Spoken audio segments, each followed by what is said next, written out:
Wendy, you mentioned the word teaching artist, and I'm not sure that everyone is familiar with what that really means or what a teaching artist does.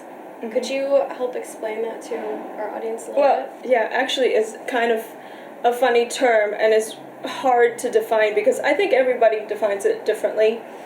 But for me, it's about a musician being able to connect at a level beyond just the music and just the knowledge of music. When you teach, a lot of times we will teach in a way that gives information first instead of experience. So I think the whole idea is about having experienced something and then piquing your interest to ask more questions and to delve a little bit deeper into the music. It doesn't matter what audience it may be, whether it's your normal crowd that go to a classical concert, or young people, or people who have never experienced classical music before.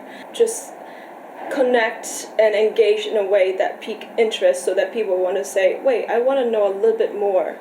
Can you explain how it works actually when you're doing a concert? You come on stage, and how do you begin that kind of transmission of information? First of all, everybody in Classical Jam have to talk to the audience. We talk, but we also engage, we ask questions, we do activities before a piece. We rarely say Mozart was born this year and this piece is about that. Could you describe one of the activities, perhaps? When you say just engage audience or have them do an activity, that might seem a little daunting from the stage. It's daunting. What do you ask the audience to do in participating, and how does that tie into the music that you'll be performing?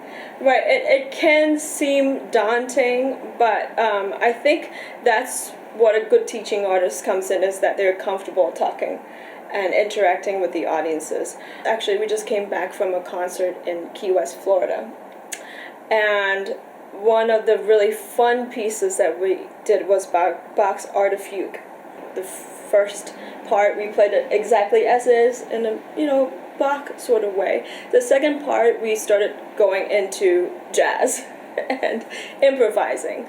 But before we started, we actually had the audience sing with us the fugue, and so we actually put words to it, and then we told them to listen for it and listen to how we transformed it from a classical piece to a jazz piece using that theme. And so the audience really enjoy actually singing, and actually I think one thing that we have to remember is that the audience is more open than you think. Mm-hmm. And I think we should give audiences more credit. Things have been done in a certain way with the status quo, how concerts are presented, and what is expected, how you should be dressed, how you should talk, what kind of repertoire you should play.